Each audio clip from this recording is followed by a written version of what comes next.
जैसे ही grand master और उसकी गैंग गुफा के अंदर गई, वीर भी उन लोगों का पीछा करते हुए गुफा के अंदर चला गया था। जैसे ही ग्रैंड मास्टर अंडों के साथ बाहर की तरफ भागने लगा, वीर ने मौका देखते हुए उसके मुंह पर एक जोरदार पंच दे मारा और उन अंडों को हासिल कर लिया। वीर को बस एक बात का अफसोस था कि उसका आधे चंद्रमा के शेप वाला भाला उस दिन अंश गुजराल ने तोड़ दिया था, नहीं तो आज वो इस ग्रैंड मास्टर को पंच नहीं मारता बल्कि सीधा जान से ही मार देता।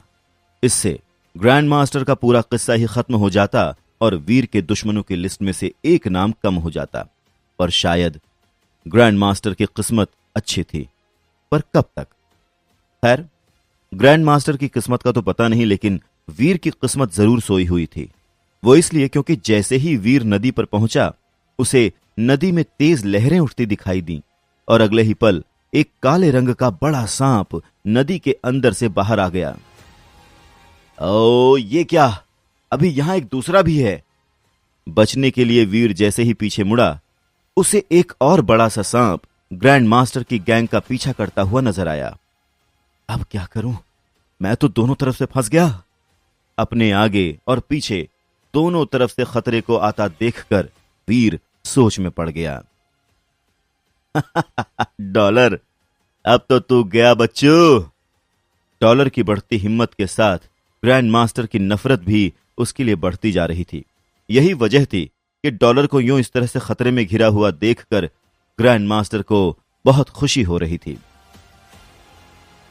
ग्रैंड मास्टर की बात सुनकर वीर को तुरंत ही एक आइडिया आया और उसने अपने सामने खड़े हुए उस काले सांप की तरफ देखा, जो इस समय वीर को बेहद गुस्से में देख रहा था। कैच! हम दोनों एक एक अंडा रखते हैं, लेकिन चलो उससे पहले साथ में मिलकर इन दोनों सांपों को साथ में खत्म करते हैं। वीर ने धीरे से अपने बाएं हाथ का अंडा उस सांप की नजरों से छुपा लिया और अपने दाहिने हाथ का अंडा ग्रैंड मास्टर की तरफ फेंक दिया। और किसने कहा कि मैं तुम्हारी बात मान जाऊंगा? मैं इन दोनों अंडों को भी हासिल करूंगा और तुझे जान से भी मारूंगा। यह सोचकर कि डॉलर इस समय डरा हुआ है, ग्रैंड मास्टर ने अकड़ते हुए उससे कहा और तुरंत ही डॉलर उर्फ वीर का फेंका हुआ अंडा पकड़ लिया। पर जैसे ही वो अंडा ग्रैंड मास्टर को लगा, वो टूट गया और ग्रैंड मास्टर का पूरा शरीर अंडे की जर्दी से भर गया। अपने घमंड में ग्रैंड मास्टर इतना चूर था कि उसे दिखा भी नहीं कि वीर उसके साथ क्या चाल चल रहा है। उसे तो यही लगा कि वीर डर के मारे उसके साथ ही सौदा कर रहा है। और जब तक उसे डॉलर उर्फ वीर की चाल समझ में आई, तब तक बहुत देर हो चुकी थी और ग्रैंड मास्टर अंडे की जर्दी में सना वहां हैरान खड़ा हुआ था। शायद इसी को कहते हैं, जैसी करनी वैसी भरनी। सबको मौत के मुंह में डालने वाला ग्रैंड मास्टर और उसका गैंग अब खुद मौत के मुंह में खड़ा था। बड़ा सांप वीर को अकेला छोड़ता हुआ गुस्से में चिल्लाता हुआ तेजी से ग्रैंड मास्टर की तरफ बढ़ने लगा, जो इस समय अंडे से सना हुआ खड़ा था। मौके का फायदा उठाते हुए वीर बचे हुए अंडे के साथ तुरंत ही मुड़ा और इन्फ्लेटेबल बोट पर बैठकर बिना पीछे देखे तेजी से नदी के दूसरे किनारे की तरफ जाने लगा। उसके पास अभी भी एक अंडा बचा हुआ था और अगर दोनों सांप उसके पीछे लग जाते तो फिर तो उसका बचना नामुमकिन हो जाता। डॉलर तेरी!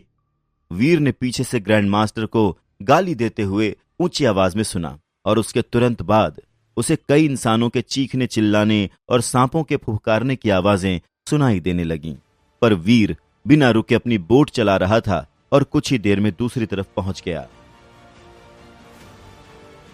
नदी के दूसरी तरफ पहुंचते ही वीर तुरंत ही किनारे पर कूद गया और खाई में से होता हुआ पहाड़ पर पहुंच गया।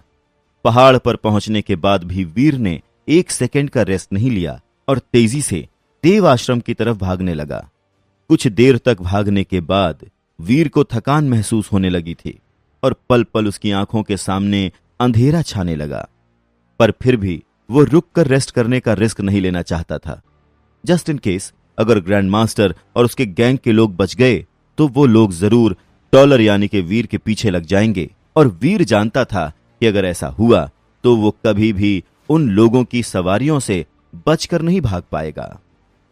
आगे की कहानी जानने के लिए देखें अगला एपिसोड सिर्फ पॉकेट एफएम के यूट्यूब चैनल पर, और शुरवीर के सारे एपिसोड्स को सुनने के लिए डिस्क्रिप्शन में दी लिंक से डाउनलोड करें पॉकेट एफएम ऐप।